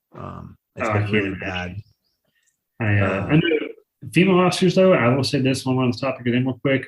Some of the best cops I've worked with in my entire career were females, and they were not big and strong. I have a friend of mine who I work with, and she's a female, and I always joke with her, we have to box. We're going to box each other because we're in the same weight class, because I'm quite a small person. So we're not in the same weight class. I'm quite a bit heavier than her, but we always joke about it because I'm pretty small build. But some of the best cops I work with are females, and I'd rather work with some of them than I would some of the biggest, strongest guys, because they have a calm, cool head. Women cops are really good at talking to people with that motherly love that kind of calms them down. I applaud them for what they do, because they are in a male dominant field, but it's slowly changing, especially in the bigger agencies where it's much, not that it's not accepting here in East Texas, but the bigger agencies, they're more progressive. When I was in defensive tactics in the academy, I had to square up with a female officer, and she'd been taking jujitsu for like 5 or 6 years. I mean, one minute I was looking at the wall, the next minute I was seeing the ceiling, trying to figure out how it happened. I mean, she's, I have no doubt she can handle herself.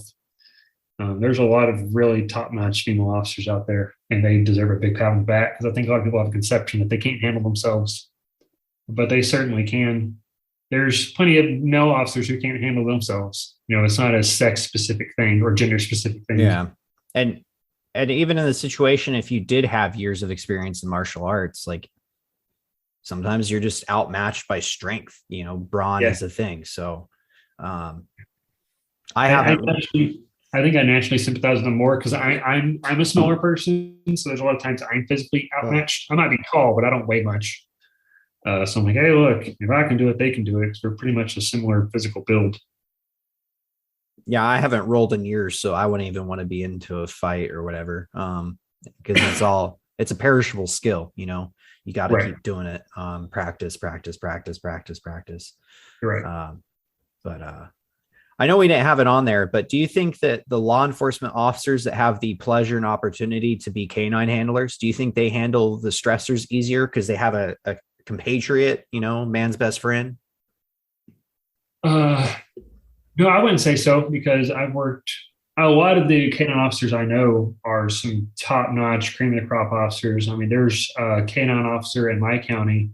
I mean, he is an absolute go-getter. I look to him for guidance a lot on stuff, but I've worked with some canine officers in previous agencies, and I was like, how did you pass the test to be a cop? Like, so I don't think the dog has any effect. I do think that naturally canine handlers may have a little more drive to their craft, because being a canine handler involves a lot of extra work. They're doing the regular stuff we're doing, plus constantly training to make the dog better or make themselves better. Yeah. There's a lot of training that goes into having a canine, especially if you train them to do narcotics, patrol, and tracking. Patrol is part of tracking, but you can get into a lot of tracking stuff just for tracking endangered children, an autistic child goes missing. Dog can be certified to track them. It's not just smelling for drugs or biting bad guys. So if you start getting into all the caveats of that, they're naturally going to be a little better, I think, because they're just so motivated to make them and their dogs better officers. I know for in the security forces, being a canine handler, one of the requisites is you have to cross train into it. You have to already be security forces, and the selection for it is really hard. they don't all do it. And it is a grueling dog working is just grueling work in itself. And then in the military, some of these canine dogs are just complete. The personalities, the dog's an asshole. I remember one time they were doing a demonstration and they said this dog is still in training. And they were talking about, what he likes to do when he's not working. And a person was in a suit and the dog was shaking and screaming in anxiety because all it wanted to do was tackle the dude in the suit. I'm like, this dog is freaking out right now. You guys might want to let him do that. So dog's ready to go to work, man. I've met several, it's funny, and this may not be a scientific fact, but in my experience, the dog is usually a reflection of its handler. I've met 2 or 3 dogs that I thought were absolute nut jobs, but their handlers weren't far off from being a nut job themselves. And then the canine officer I was mentioning that's in my county, his dog, when it's time to work, and I don't want to be on the business end of him. But I can walk up to him and I can talk to him, and he's the sweetest dog when he's not working. And his handler the same way. He's a nice guy, but when it's time for him to work, he's going to work, and he's a very professional officer, and his dog reflects that same. I think a lot of times that's a lot of it. The dog feeds off the handler. They have similar personalities. Yeah, if I was law enforcement, I would definitely want to do canine handler. I don't know. I thought I wanted to do it in high school. I was like, I want to be a canine officer, and then the first department I worked at in field training, I rode with a canine officer. And the car was ice cold the entire time. The dog's got yeah. And then, those things are, the dog's gassy, and then its stomach got messed up and it pooped all over the cage. And it's just, there's hair everywhere. Like, this is not for me, man. I don't too much upkeep. I like to keep my car clean and not smelling like a wet dog. I remember that. I was going to go see a movie in Shreveport, actually. And the cinema would hire off-duty cops to patrol. And I walked up and it was a canine truck, and the guy opened the door and he's like, damn it. Like, dog's gonna dog. Like, it is a rank, man. I was like, I can't do this. This is not for me. Because that's gonna be in there regardless how much Febreze you use, Oh, canine cars have a very unique smell.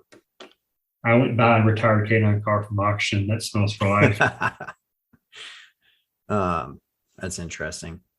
Yeah, I know some canine handlers in the military, and like the dog just becomes their sole existence. So, right. No, they definitely have a unique partnership. They probably have a closer bond to the dog sometimes than we have with other human officers, because they live together, at least in the world. A lot of them. Yeah, in some departments. So every canine officer in my county, my department doesn't have a canine. We depend on the sheriff's office and the constable's office. But they take their dogs home. That's their dog. I mean, it's the department's dog, but they're in charge of care. It lives with them. It's there on the days off. Yeah, it's part of their family. And a lot of times when the dog gets retired, they get to keep it, stuff like that. So. But, well, I feel like we went through all the lists pretty sufficiently. It's been some time. Do you have any closing thoughts you'd like to add to this conversation, or you feel pretty solid with what we've talked about? No, the one I wanted to hit on, we hit on it, is I added that in there about the law enforcement suicides and kind of, I guess, my family's story on that. I really wanted to, the question wasn't there, but I wanted to touch on it because it is a personal topic too, and I'm glad we talked about it. It's a hard topic and it's kind of a dark topic, but it's a conversation that needs to be had, and I'm willing to have that conversation any chance I get. And I feel like that's a conversation that's not just for law enforcement or military. That's a life conversation. Yeah, for anyone who's living and breathing. So I just want to retouch for those, again, the acronym I used is ACE, Ask, Care, and Escort. So let's kind of go into this a little bit more. So if you think a person may be suicidal or showing tendencies of that, you got to be straightforward. Ask, don't beat around the bush. Ask them, do you have plans or intentions to hurt yourself or others? Care, when they do say so, that is your only thing. You don't have any appointments. You don't have anywhere to be. You are there right now, and you've committed yourself to be with that person. And do not let them be by themselves. Once they have said, I have thoughts of hurting myself or others, you do not let them Take away anything, get them there, call for assistance, anybody that can come help you. And as needed, escort them to emergency services. As you mentioned before, Trent, that sometimes the counties or people release them. There are other avenues available. So do that. Ask, care, escort. I feel like that everyone should know that. Like sweep with fire extinguishers, squeeze, aim, sweep. So pass, aim, squeeze, and sweep. Yeah, pass. There is something I did want to touch on. I forgot about that. I meant to add that bullet in there because I think when initially we asked me to come on this, it was really just faith-based law enforcement. I guess I'll use my faith. I did want to briefly touch on that, and I won't get on the soapbox. I know I started this conversation. I told you I got into it to help people. I think a lot of people think that when we arrest someone that it's personal. And at least I can only speak for me on this. It's not personal. I'm just fulfilling my oath of office. And sometimes helping someone is arresting them. And I'm not going to pat myself in the back. I'm just telling stories as they've actually occurred. There's on two occasions I've arrested people for possession of methamphetamine. I talked to them. I treated them like a normal person. I prayed with one of them before I walked them into the jail. Because I'll ask people, hey man, do you have an addiction? Whether I stop and we're arrested for DWI or drug possession, I'll ask you, do you have an addiction? It's not to jam you up in court. A lot of times I'll ask them once we've gotten the jail and the body cameras off because my investigation's done. They're not under Miranda, so I can't use anything against them anyway once they're under arrest if they say anything. So it's not to jam them up in court or make them look bad. I ask because I care because I'm a human. And there's been plenty of people that have said, hey, you know what? I do have a problem. I will reflect in my report that, hey, look, this guy's admitted they have an addiction and they want help. The courts favor that. If you truly want help, we want to help you. If you don't want help, well, we've got a place for you. But I do use my faith in this job often when I make a decision. I'm very passionate about drunk driving. I lost someone very close to me to a drunk driver, and my wife lost her fiance prior to me to a drunk driver. So it's important for me. But when I arrest those people, it's not personal. I don't dislike them. It's the classic hate the sin, not the sinner. I'll talk to them. I treat them like people. They want to pray, I'll pray with them. If they want to admit they have a problem, I'll document they have a problem and they want help. So I just want to get that out there because I know a lot of people think, and some cops may, but I can only speak for me. I don't just put cuffs on you, throw you in jail and forget about it. It's not personal. I'm not arresting people because I don't like them. I'm doing it because it's my job and I believe in what I do. But it's not personal against them. And I do hope that those people get help. I've had the two people I mentioned arrested for meth possession. They met me down the street. I stopped one of them just by chance a few years later and said, hey, I remember you arrested me for meth. He told me he was feeling suicidal around the time I arrested him. Me arresting him, he hit rock bottom. He got involved in a church group in jail. They sent him to Safe P, which is it's still prison, but it's a rehab type prison. I mean, you're still a prisoner, but it's more into rehabilitating you for drugs. And he's been clean now. That was 3 years. So last I knew of, he's been clean for 3 years off methamphetamine. Another lady I met, she saw me in the courthouse. I was working for a different agency, had a different uniform on. I was wearing short sleeves. At the sheriff's office, I wore a long sleeve. So you didn't know I had tattoos. They can't see on video. I've got quite a few tattoos on my arms. So I look very different out of plain clothes than I do in uniform. She recognized me. And she said, me arresting her, off the streets just truly changed her life.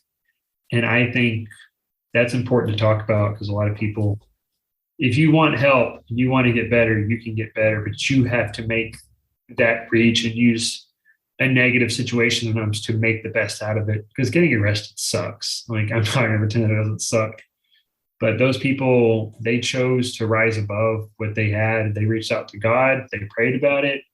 And, they changed, he came in and touched their life and he changed it. And I think that's super important. And I love telling those stories because I necessarily didn't do anything. God just put me in the right place at the right time to impact their life. And at the time, they definitely didn't enjoy going to jail. But just like our parents gave us tough love, sometimes God's tough on us, but doesn't mean he doesn't love us. He just uses some tough situations to mold us and chip us away. Iron sharpens iron, you know? Yeah, true.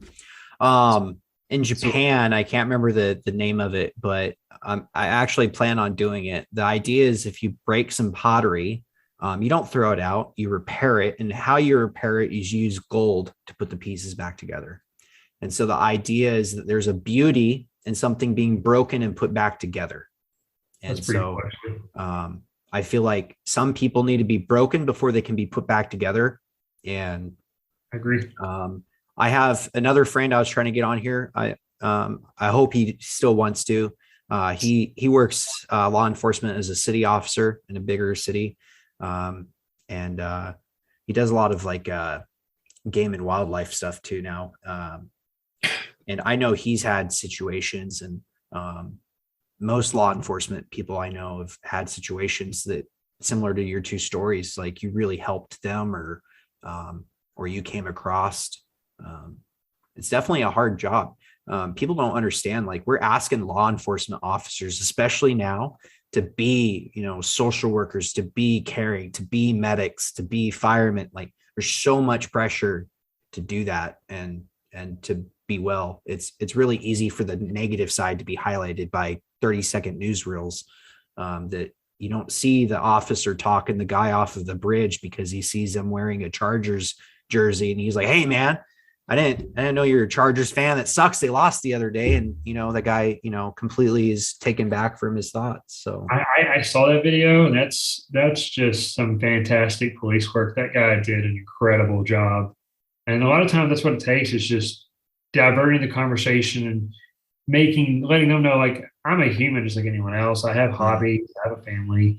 I'm in a profession, but that doesn't define who I am as a person. I'm a human like anyone else. I have feelings. I see things. I feel the same outrage and fear that they feel. I will say being in law enforcement can be very taxing on your faith. I think right now is a perfect example of that. The Uvalde incident, it can be taxing on your faith to remain a follower of Christ and then wonder why 19 children were murdered. That can, on a much smaller scale, you work a car crash with a child that got killed, and you're like, that can really tax your faith. You're like, why did this have to happen? We ask those questions, and that can be, I've seen officers lose their faith in this job because you just see so much negative. So I did want to also touch on that real quick. It's just that it is important to have faith in this job, and if you don't have it, I don't think you're going to have a very long career. You gotta be able to give it to God, but you also, a lot of times you'll have asking yourself questions, asking the big man questions. We don't always get the answers, and it's not always for us to understand why. It's bigger than us, but plus it's taxing. Like you're never having a good interaction with law enforcement, if that makes sense. Like if you're seeing law enforcement, something has happened. Minus traffic stop, but generally you're not seeing people on the best of their day. Their best day. They preached to us about that in academy.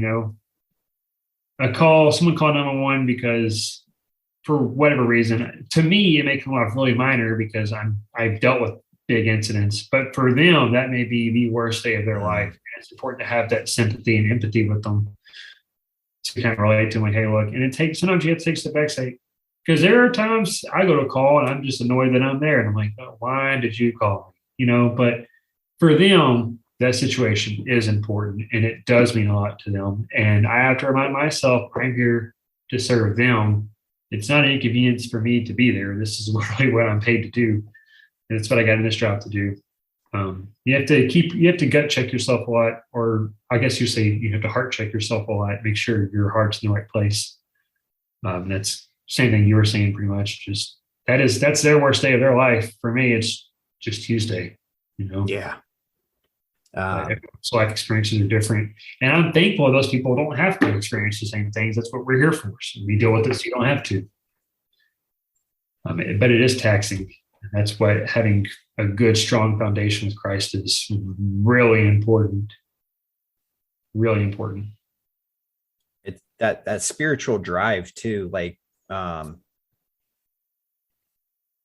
know, people can be, there's atheists in the military.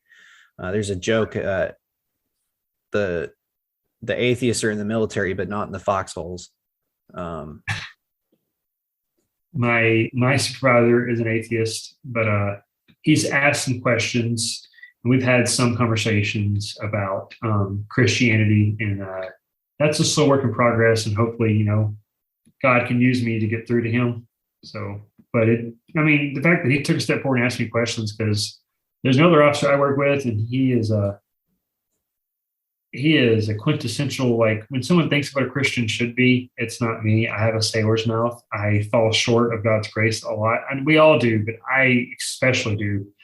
But this other officer, he never has a foul word come out of his mouth. He's a very, very, very selfless person. And so he sees how he lives. And then, like I said, I fall short of God's grace a lot, but I try to do my best to make it known through your actions you're a Christian. You don't have to go around beating your chest on you're a Christian. And the New Testament tells us not to do that. Make it known through your actions. And I try to do that. And he's seen that, and he's asked questions. And I hope that eventually, God can get into his heart and change it. Yeah, I feel like even in my faith, as though I start to, it's kind of like an individual, not to get off on a tangent, but the number one place that atheists are made is in theology school. While I'm not going through theology school and I'm not doing a PhD in theology, I do study it intensely and read through a lot of books, and some things make you question. And I feel like that's what faith is. You have putting something beyond your own ability and recognition, and believing and hoping and yearning that it is true. And I feel like that's like why Paul said faith alone is dead without works, that you need to actively contribute towards it, because it's like a fire. If you don't keep adding wood to it, it's going to die out. And I would say in law enforcement, military, first responders, it's really easy for us to be distracted and not refill that fire. So that's why I was asking those questions. I remind myself every day, I'm going to encounter in my small town, I bet in a shift, I can come in contact with 20, 30 people maybe, which doesn't sound like a lot, but you add that up over the month, and I've encountered hundreds of people just within my job, which that's hundreds of people that I can, and granted, in my position, I can't just go around shoving religion down people's throats. Yeah. I'm a government official. But given the right opportunity, kind of read the room, you can use that opportunity to talk to them and reach out to them and offer them the chance to open that dialogue. And you're in this position to do it. You might as well do it. You're in a position to talk to people and touch people. Why not incorporate God in that? It's the reason I'm here in the first place. As long as he's letting me stay on this rock, I'm going to keep trying to do it. Yeah. I've had very close calls with near-death experiences, and that's what has led me to believe that there's something greater than myself, and there's some divine purpose. And even if I'm wrong and there is nothing out there, and it's just human superstition and biological nature, and there's nothing there, and this is just all happenstance. Even in that scenario, I've lived my life in a way that I could feel proud of. You haven't lost anything. Yeah, no, like this I had a seminary teacher talk about how one student was like, well, you should just drink and party and do whatever you want, and he discussed a scenario in which he did that, and in either way you didn't lose anything, and if not, he gained more, because he's utilitarianism. He's helping and benefiting others. So I really feel like having that foundation. I know police officers that are Buddhist or Muslim, or but I feel like when it comes to having a driving force, I feel like if your heart's not in it, you're not going to last long. And especially from a military perspective, I've thought about, they enlisted you do a contract for every 4 years, and my contract's coming up, and I've been thinking about going out, but my wife was very adamant that I stay in, and I agree with her reasonings for it. So I'm just gonna, bite down and push forward and persevere. But we have to have that driving force, and we have to, like you said, I'm willing to bet that days that you struggle are the weeks you didn't make it to church for whatever reason, if that does happen. I noticed that with myself, like, no. You're not wrong. It's a little, even if it is all made up superstition, it makes me feel better. So I'll keep doing it.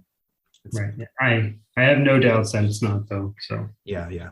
So, but I am tracking what you're saying.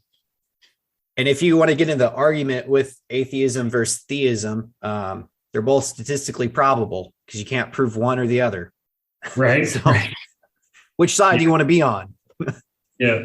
Do you want to err on the off chance that there's nothing, or do you want to err on the off chance that you could spend your entire eternity in hell because you chose wrong? So, right. Yeah. Even if I didn't pick atheism and it turns out that one is right, that I can't remember what the Pascal's wager. Right. I'd rather be right about heaven and hell than wrong about not. You're not wrong. But there's a lot. This conversation could be a 10-hour podcast. We went over a lot. We've discussed a lot of hard conversations. I appreciate it. Again, these are your opinions, not that of your department. You've definitely experienced a lot, and you do a lot of good work. Blessed that you keep doing what you're doing and making it through each shift and helping those that you can. Would you be open for anybody knowing what your social media is, or?